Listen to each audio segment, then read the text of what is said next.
Hi, I'm Owen, the host of the Australian Finance Podcast. This podcast is proudly sponsored by BetaShares, one of the leading providers of ETFs here in Australia. Serving thousands of financial advisors and over 1 million investors, BetaShares manages tens of billions of dollars on behalf of investors right across the country.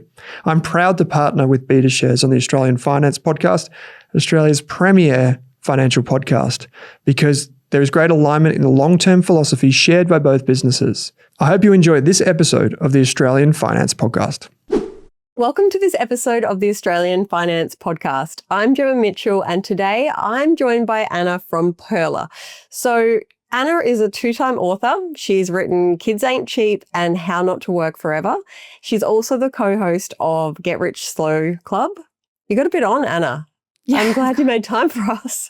Always time for Rask. Yes. And so at Pearler, you are head of product and community. Is that right? Yeah, well, my role's kind of evolved. Now I kind of do a bit of the digital advice stuff as well. So a lot of the compliance, but I am a bit of a, I guess, Jane of all trades because my background was in tech. And then obviously personal finance was always a passion of mine.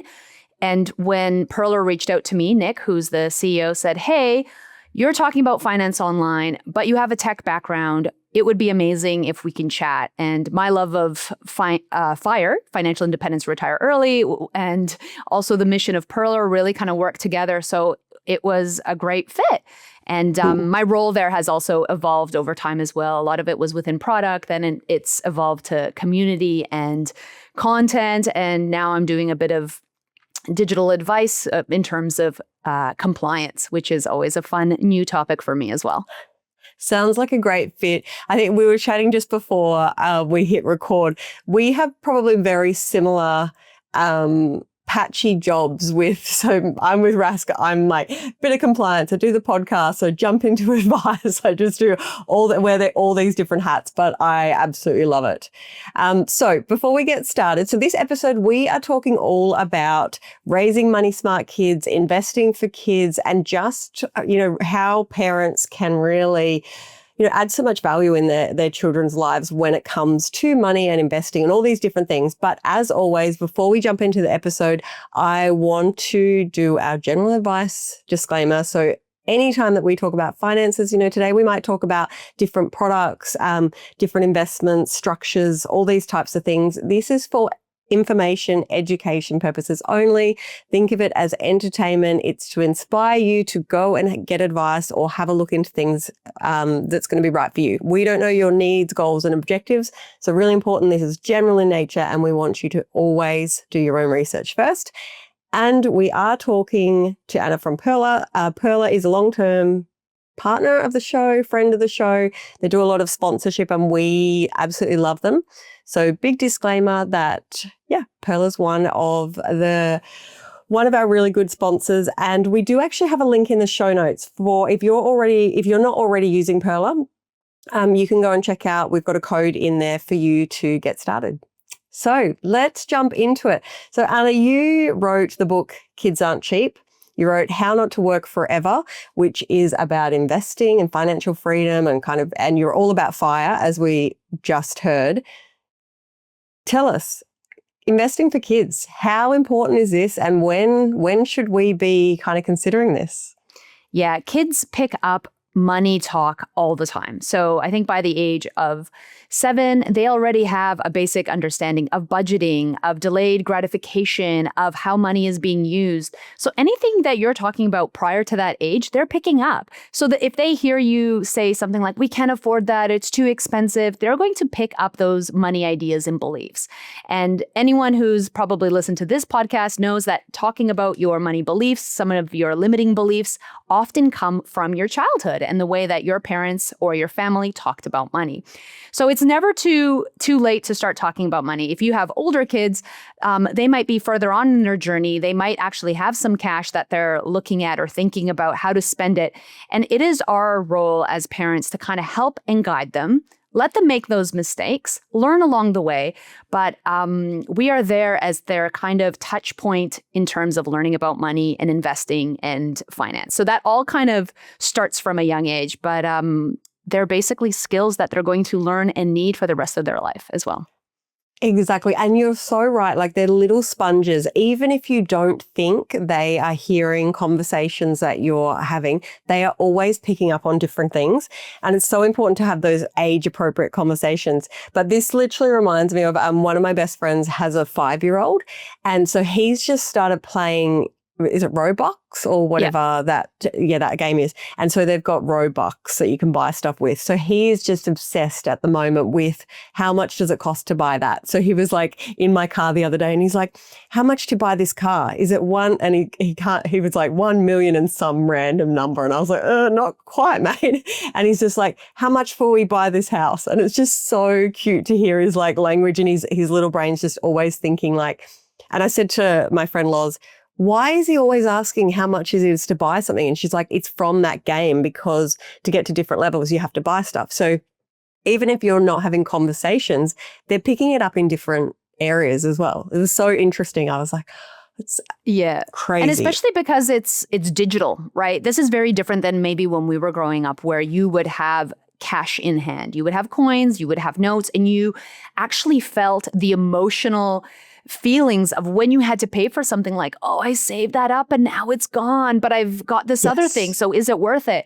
This is very different to kids today who might have a card that might be using their parents' credit card or it's digitally connected through a game online. So yes, they're learning how much things cost, but they don't have the same emotional feeling the way that we potentially did when we were growing up. So this is a new thing, a new territory that parents definitely have to navigate when they talk about finances.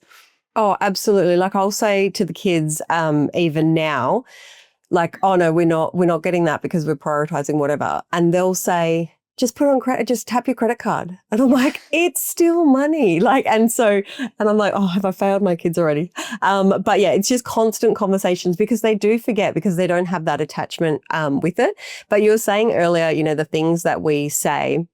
So I think a lot of us heard things like, we can't afford that, and those types of things that have created like a bit of a scarcity mindset in us as adults that we don't necessarily consciously realize.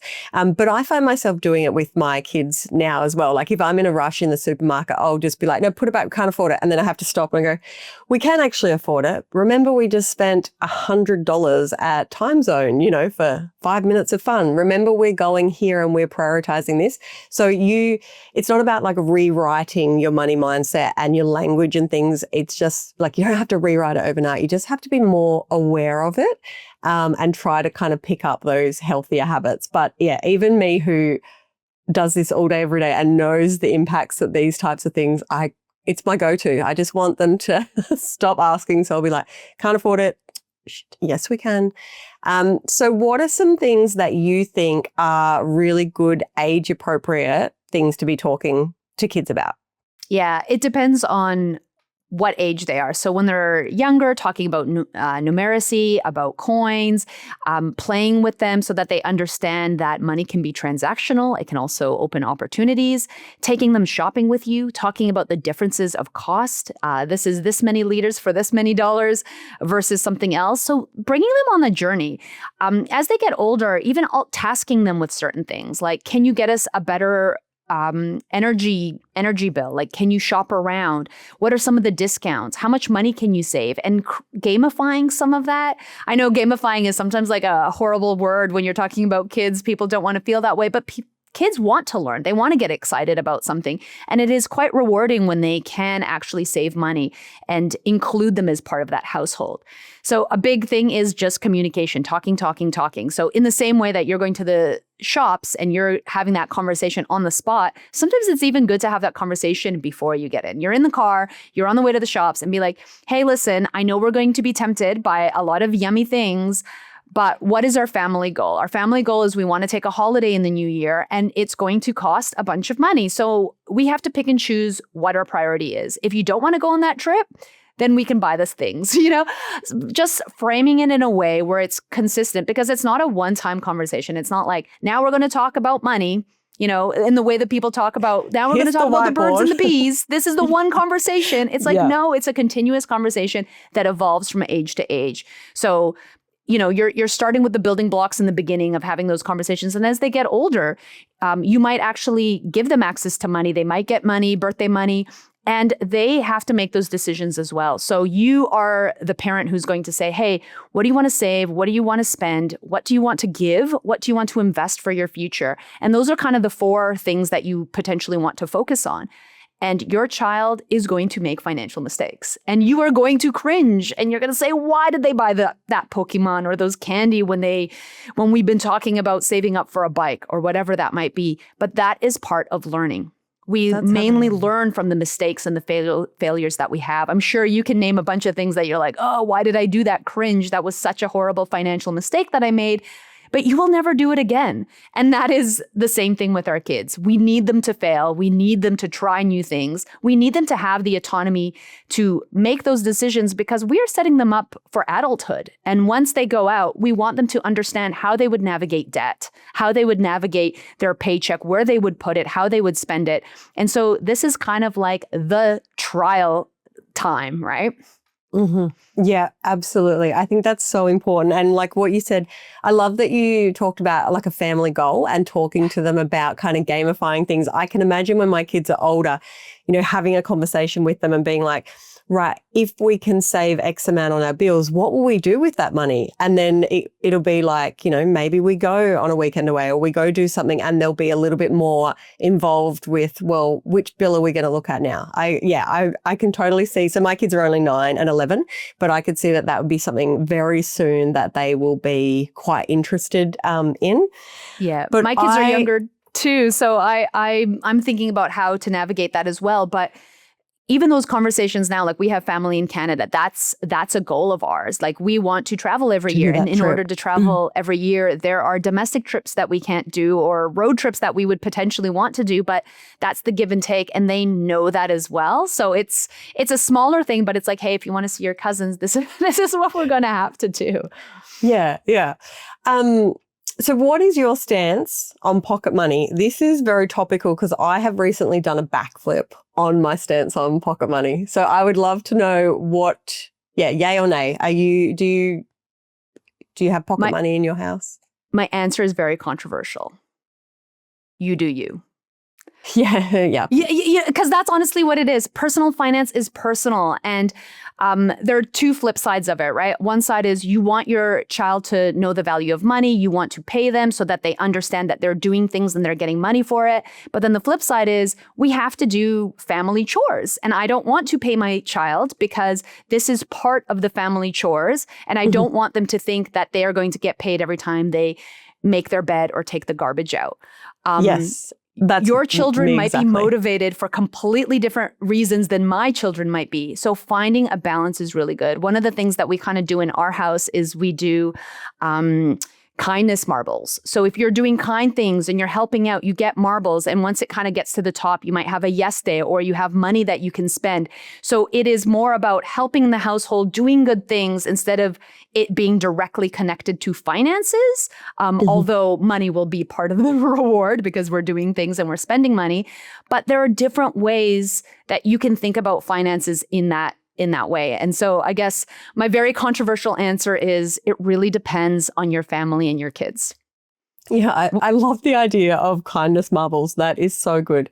So my backflip was I was always not against it, but I was like, I don't want it for my family. I love that works for other people, but I don't want my kids to be paid to contribute to the household. I'm like, you are going to have your own household one day and nobody's going to pay you. So you just do these things regardless.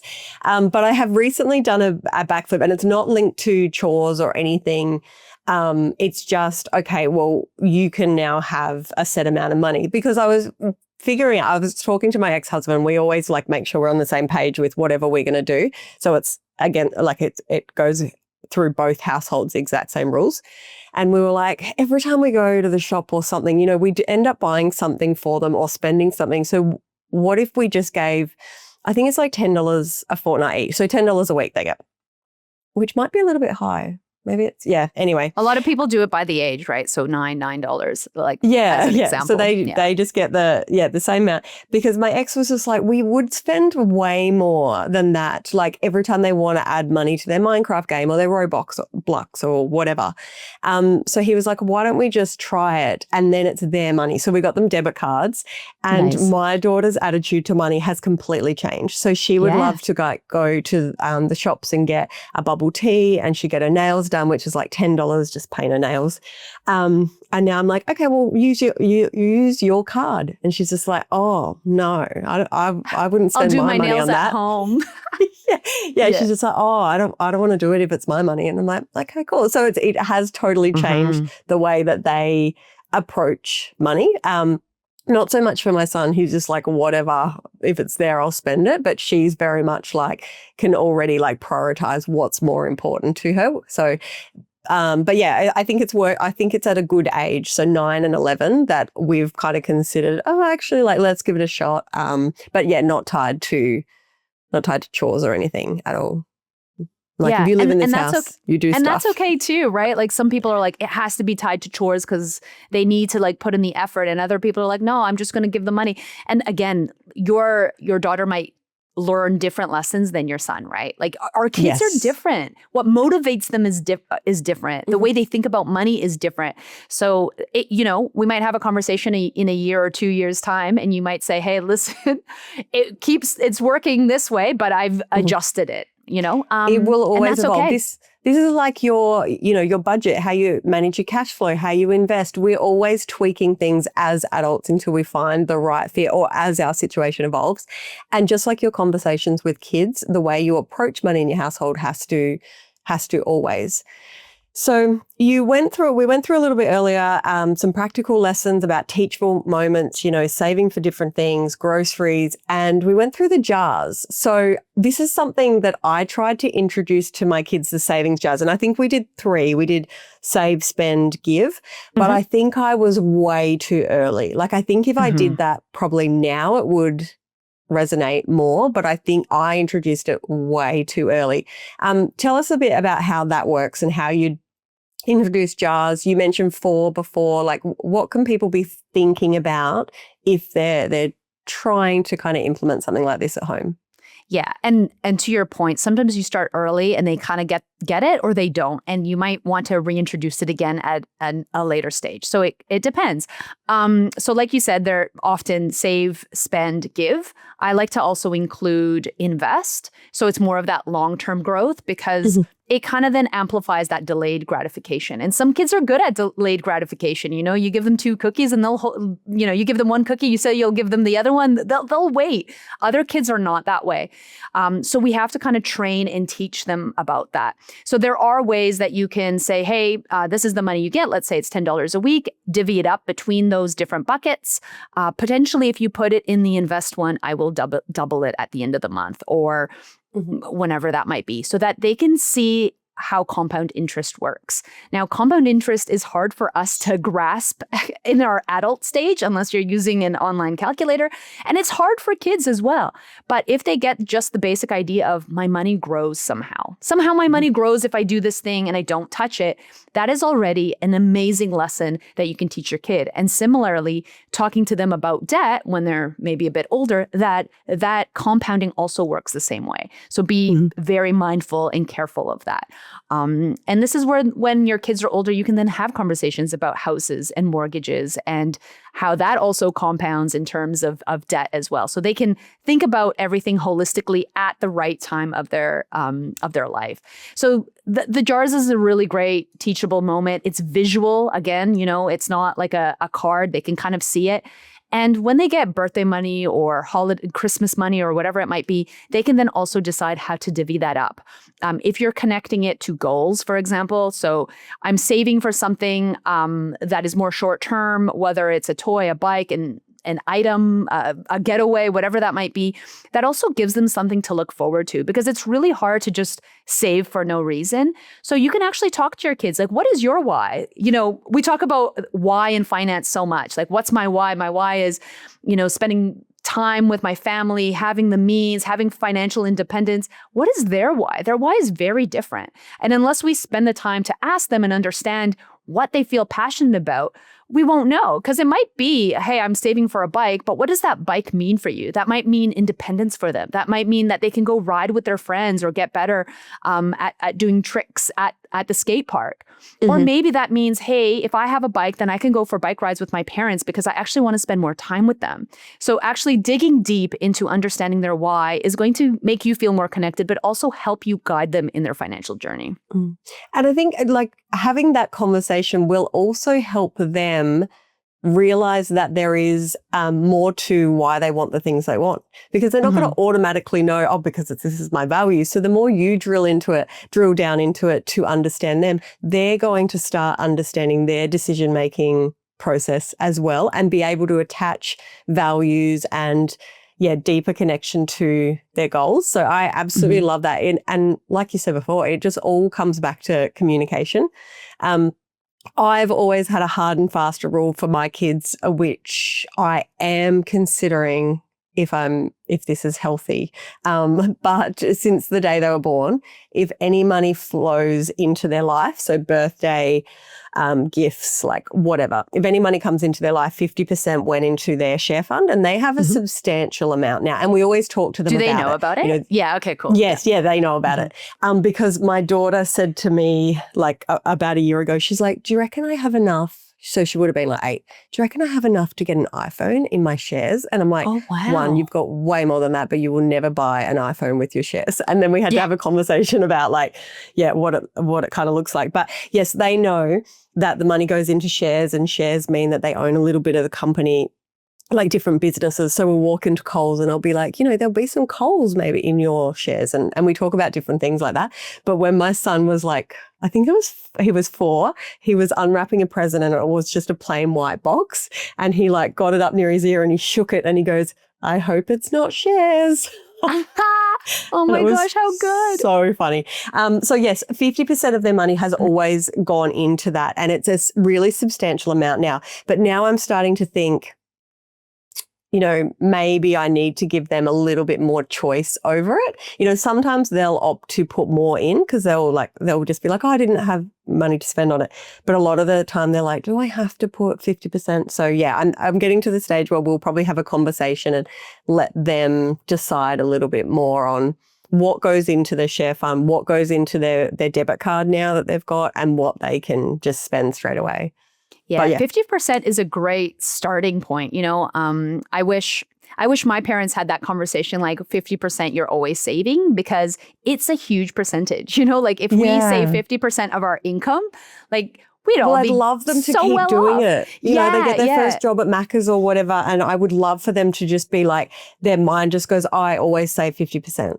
I would love that, but I also don't want to traumatize them and do, how we're always just second guessing what ways we could stuff up our kids. And so I'm getting to the age now where they're getting to the age now where I'm going, oh, is this healthy? Should we keep going with this? Or maybe we give them a little bit more choice. It's hard. But it evolves. Like you said, right? Our financial budgets and our investing goals change. And that's the same thing for them. Maybe right now, because they're getting a bit older, it's important for them to actually spend and have more autonomy over their money. Whereas when they're younger, I do something that's similar. We would put 100% in. So when family would send money for their birthday, we would just invest all of that and not touch it, because they were younger and they didn't really understand spending money. So it's all right, cool. We'll put that aside. As they get older, they're going to want more access to it. We'll take them to the shop and be like, hey, you have birthday money. You can spend it in any way that you want, but keep in mind, what are your long-term goals? Let's have a conversation about that. The investing piece is so important. If we want to teach our kids about investing, having those conversations, hey, you own a piece of Kohl's, you own a piece of Bunnings, you own some Disney, whatever that might be, to get them excited to think about, hey, I'm a company owner is a Yes. really awesome way for them to feel more connected to those shares instead of like shaking the box and being like, oh, is it shares again? Is I it can't shares? play Yeah. with those. Yeah. Oh, so cute. So we've talked a lot about investing for kids. Let's talk about how you actually do that. How do you invest for children? Because there's a lot, this comes up a lot. You know, we do a Q&A on the Australian Finance Podcast every Friday, and there are always questions about investing for kids, investing for grandkids. So I know Perla has a solution for this, and there's quite a few options like platforms and things that do a really similar thing. But yeah, tell us about how you can actually invest for kids and what kind of things you need to be considering. Yeah. So each of the options that you can choose for investing for kids are going to have tax considerations that you need to consider, especially around if you're gifting or if you're selling or passing it over to them. But some of the different ones are you can invest in their name. There's a lot of tax implications around that maybe we can discuss or another time. You can do it in a minor account. So that's kind of like a custodial account as well. And Perler facilitates that. You could potentially do it in your own name and then decide to gift it to them. And then again, there's tax considerations around that. You can also do it through super. I know some people do that as well. And then there's investment bonds and insurance bonds as well. So they're a specific way that has other tax considerations around that as well. So there's a couple different ways that you can do that. Yeah, there's lots of options. So I think probably the most common one that we see pop up is people wanting to kind of understand what the minor, like the custodian type is. Because if we just quickly talk about if you invest in a child's name, whether that's, even if it's a bank account, any interest earnings that a child earns that they haven't worked for, so they haven't had a job for, they can earn, $417 a year, and then they're taxed at the highest marginal tax rate. Yes. So this is to stop parents putting money in kids' names to lower their own tax. So in a lot of cases, it does not make sense to invest or have significant amounts in savings for kids while they're under 18, while they don't have a job. A job. Yeah. So for it's most worth people, noting if your kid is older potentially, but yeah, there's a lot of tax considerations around that. Yeah, absolutely. So the next one that we see is probably the most asked about, and that's the custodial type of accounts. So Perla's got the Perla Kids account, and quite a few platforms have. So tell us how those work. So there's two different ways that you can access that. You can either do it through micro investing or through Chess Sponsored. So that's one of the biggest questions we also get at Perler as well, because people are like, well, do I want to do it through micro investing or through Chess Sponsored? So that really kind of depends on the situation. Do you want to teach your child to put money in, maybe $5 at a time, $5 a week, or do you have a larger amount, which is around $500 at a time that you want to invest? So there are pros and cons for both. It really kind of depends on your situation. But what you can do is you can do that in a minor account. So it's basically a custodial account, and your child would be the beneficiary of that money eventually when they reach the age of 18, or you decide to pass it over to them at that time. So that's kind of how it's set up. It's and also there's tax implications on whose name you put down as the holder of that account, the tax file number as well. So most of the time, the parents would put their name down, but there have been situations where people will put their child's tax file number, and you need to be aware of the tax considerations around that, as we just discussed. So it's something to be cognizant of when you're choosing this option. Yeah, so one of the ways that I will commonly see people do it is like there's two parents, they'll potentially look at the lower income earner. That might be the mum might be off work or dad might be off work.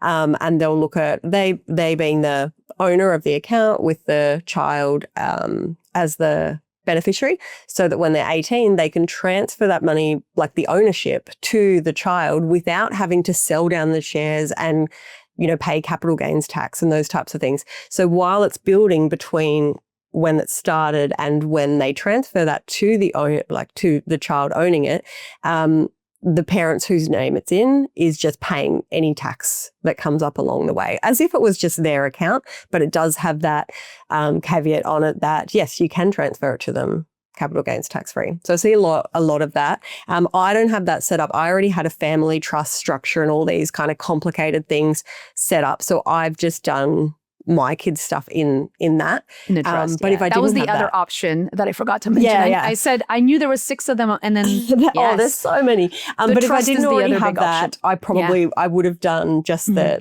custodial account. It just so happens that we already had that big, and I kind of see. While I say it's the kids' money, I say it's their shares, and it is, they also know that it's family money, that if anything happened, if there was an emergency, if we needed that money, you know, it's always going to be for the family, but hopefully, all things going well, it's their money. Yeah, fair.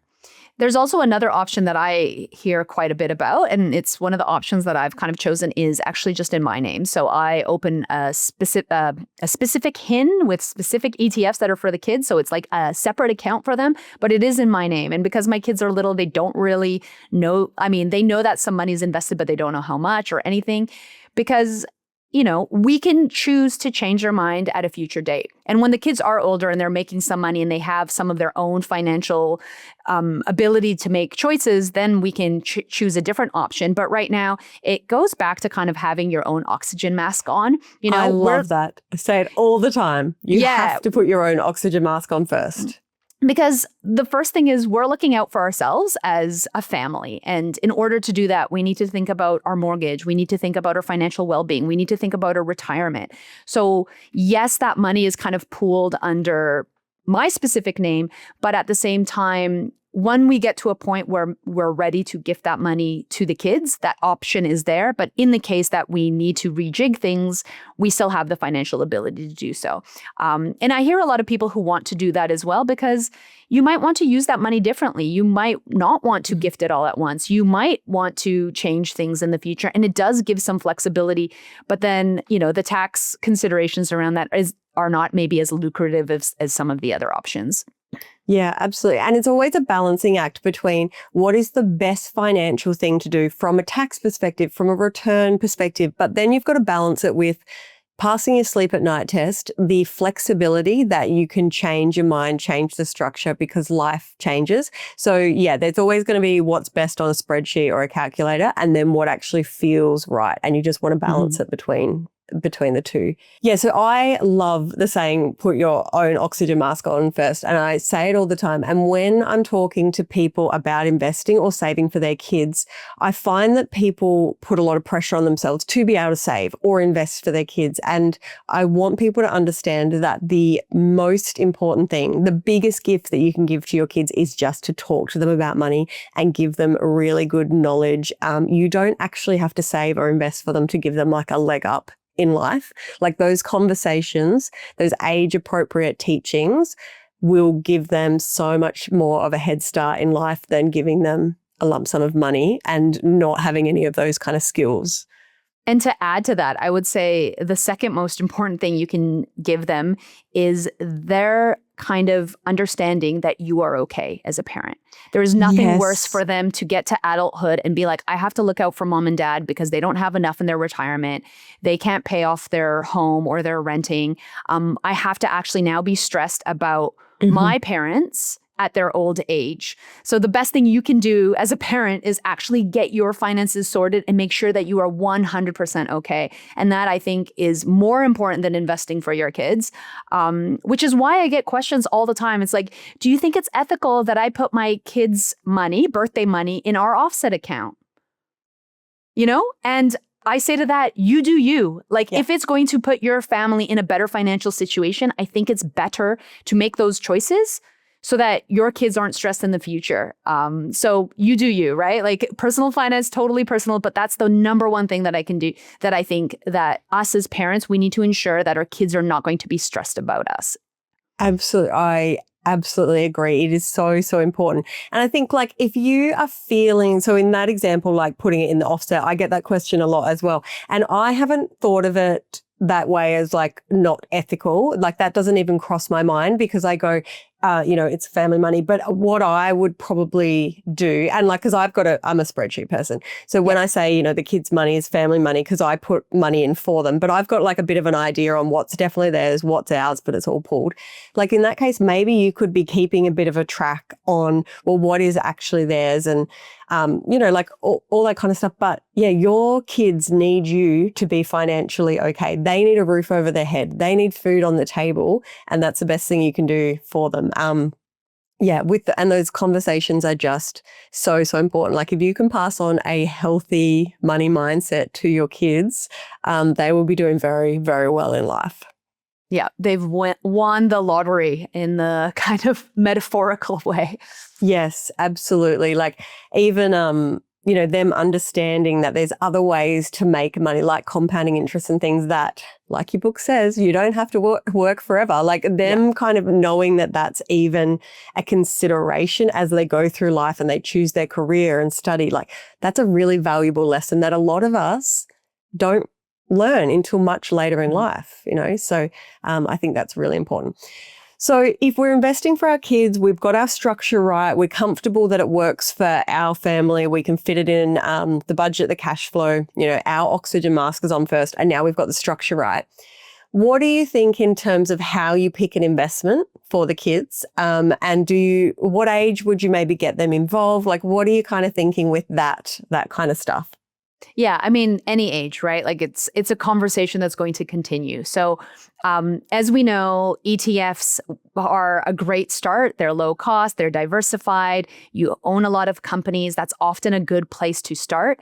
But there's no problem to also choose individual shares. If kids specifically feel really passionate about Disney or Bunnings or any of these brands that they use or they see all the time, that's a really great way to get them excited about it and actually talk about why that potential share is up right now or down. Those are just the beginning conversations. So whatever works in that kind of space is really great. It's always good to allocate a certain percentage for those individual shares because, as we know, they're a bit more risky. You're picking an individual one.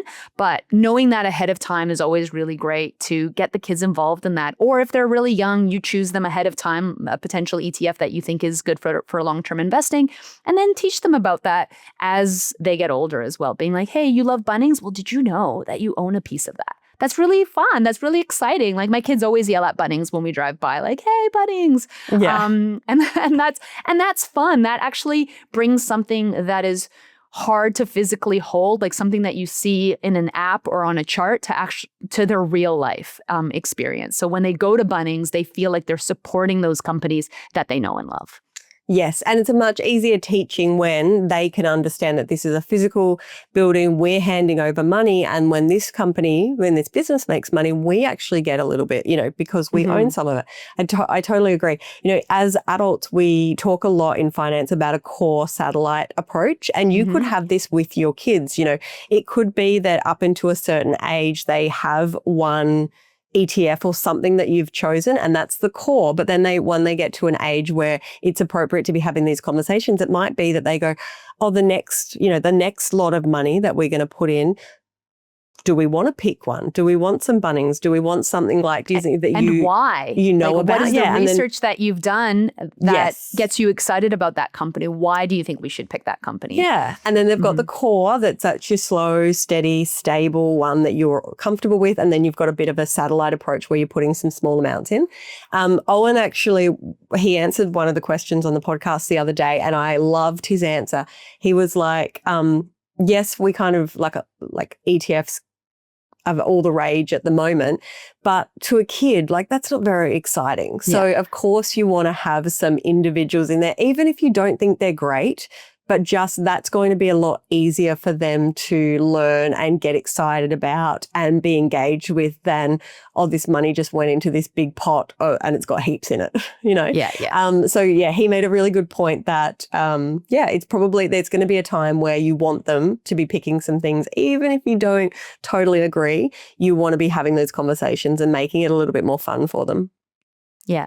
And this is where they make mistakes too. Like they might pick some random company and it might not do so well, but you can have a conversation about that. And hopefully they learn those mistakes with small amounts of money as opposed to Yes. large amounts of money, right? Well, I learned them with large amounts of money not so long ago. So I hope they learn it a lot earlier than what I did. Yeah, fair. So for the listeners, we've gone through so many topics, linking values, the conversations that you can have, how you can get started in investing and conversations to have with your kids. What do you think the first step that we can leave listeners with? What's the first step that a parent could take today? Something easy, actionable that if they haven't started investing, and I'm going to say they've already got their stuff sorted. Okay. So the oxygen mask is on. All They right. are very comfortable with what they're doing, but they want to take this step for the kids. What do you think the takeaway is? Yeah. So if they're okay, they've got everything sorted. They want to invest for their kids. Depending on what age they are, it might be worth bringing them on for the process. So having an idea of like, we've talked about compound interest. Actually, maybe you haven't. Actually, the step maybe before that is to have a conversation with your kid, if you haven't at all. Whatever that conversation might be, whether that's, hey, money can grow if you put it in assets, in items that produce income and grow over time as well. And then bring them on for the ride. So if you've never invested, let's talk about that. What does it look like to invest in a bucket of shares? Are there specific companies you're interested in? Let's see how this goes. Like, look, historically, this is what it looks like on a chart. Let's go and buy something and take a look at it. So if they're old enough to have those conversations, it might just be really exciting to bring them on for the ride, to talk about compounding, to choose something together, to talk about the companies and get them involved. If they're younger, if they have no clue, I mean, you can just go and do that on the side. Research what's the best option for you. We named a few of them, and it depends on your circumstance, but just to potentially get started. As we know with kids, they have time on their side. Compounding is going to do wonders for them if they're, under the age of 18. As much of a whole bunch of us wishes our parents did the same, right? Yes. Why didn't you invest for me when I was born? But nonetheless, just having that first conversation, doing some research to figuring out what the best vehicle is for your child, and then bring them along for the ride. And that's it. It's just honestly as simple as that. I absolutely love that. Yeah, it's all about the conversation. So you could even start with kind of gauging, like if you haven't spoken to them about money before and say they are 5, 6, 7, I bet they know a bit about money. So you could just start kind of having like prompt conversations, trying to gauge where their financial knowledge is at. Even stuff like, where does money come from? What happens here? Do you know what happens on the car? And just like, I'm actually going to quiz my kids on a few of these things, and just to not assume what they know or what they don't know, but yeah, just gauge where they're kind of at, I think would be a very, very interesting conversation to have. I know my kid had 100 days of prep, and they were talking about 100, and they said, if you had $100, what would you buy? And my kid said, a house. And I laughed because I was like, oh, you have absolutely no clue how much a house costs. And I shared it on social media, and I had so many people be like, how great that your kid wanted to buy a house. Of all the things you could buy for $100. And it was funny because as a financial educator, I didn't even grasp that. Like, that's cool that you would want to buy a house as opposed to, buy candy or, waste your money on something. A toy, time zone, like that kind of stuff. For sure. My daughter would have said an iPhone. Yeah, an iPhone, right? So you'd be surprised what your child is picking up based on where they are, like what their age is. So I walked away being like, I'm proud that my kid said a house, even though houses are more like $1 million, but good effort. I would love to get a house for $100. That would be amazing. Well, Anna, this has been absolutely great. Thank you so much. So for people to connect with you and learn more about Pearler plus the books, where is the best place for them to get a hold of you? Yeah, perfect. If you're looking to invest, go to pearler.com. We have a lot of great products there, whether it's micro share investing, super. If you're looking to buy a first home, so we support First Home Super Saver Scheme through that. So you can totally look all of that up. If you're looking to connect with me, you can find me on social media under Ana Kresina, and my books, Kids Ain't Cheap and How to Not Work Forever, are available wherever you get your books. Perfect. And Perla is actually just such a great resource with all of the education and stuff that you guys do as well. So even if you're not ready to dive into an actual product, I would head over to the website. The First Home Super Saver stuff that you guys have on your website is pretty outstanding. Some of the best, I'd say the best that I've seen. But yeah, just education-wise, it's just about learning, right? You don't have to dive into it straight away. And if you're learning for your kids, you're going to pick up stuff for your own situation as well. And then everybody does better in the family. Absolutely. Thank you so much for having me. Thank you so much. We'll definitely have you on again. Can't wait. Thanks for watching this episode of the podcast. If you want to hear more from us, you can get daily videos and podcasts on Rask's YouTube channel. Or if you want to enroll in a free course on investing, property, business, money, you name it, you can join over 34,000 other students and enroll in a free course on the Rask website. Simply head to www.rask.com.au and follow the prompts. Thanks for watching this Rask podcast.